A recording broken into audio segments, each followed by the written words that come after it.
Hi friends, ఐపీఎల్లో అత్యధిక fan base ఉన్న టీం ఆర్సీబీ. ఎంతోమంది వరల్డ్ క్లాస్ బ్యాటర్స్ ఉన్న ఆర్సీబీ టీం కప్పెందుకు కోట్లకు ముందో తెలుసుకుందాం. ప్రపంచంలోనే మ్యాచ్లను ఒంటి చేత్తో గెలిపించగల సత్తా కలిగిన ఆటగాళ్లు ఆర్సీబీలో ఉంటారు. ఆర్సీబీకి ప్రధాన బలం కోహ్లీ. ఒక ఇన్నింగ్స్లో కోహ్లీ అవుట్ అయిన వెంటనే మిగతా బ్యాటర్స్ అందరూ క్యూ కడుతుంటారు.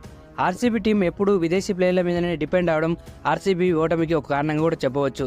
మన దేశ ఆటగాళ్లను సెలెక్ట్ చేసుకోవడంలో ఆర్సీబీ మేనేజ్మెంట్ పూర్తిగా విఫలమైంది. ఐపీఎల్ వేళల్లో పెద్ద పెద్ద స్టార్ల వెనకాల పరిగెత్తాల్సిన అవసరం ఆర్సీబీకి ఏం లేదు. టాలెంట్ ఉన్న ప్లేయర్లను ఆర్సీబీ మేనేజ్మెంట్ అయితే కొనుక్కోవడం లేదు.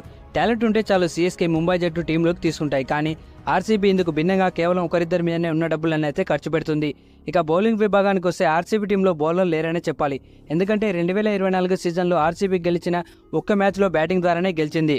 ఆర్సీబీ మేనేజ్మెంట్కు బ్యాటర్లపై పెడుతున్న ఖర్చు నాణ్యమైన బౌలర్లను కొనుక్కోవడంలో పెట్టడం లేదు. టీంలో ఉన్న వారందరూ ఆడితేనే మ్యాచ్లు అయితే గెలుస్తాయి. అయినా ఆర్సీబీ మేనేజ్మెంట్కు బ్రాండ్ పై ఉన్న శ్రద్ధ టీంపై లేదని మనకైతే అర్థమవుతుంది. ఇది ఫ్రెండ్స్ ఈ వీడియోపై మీ అభిప్రాయం ఏందో కామెంట్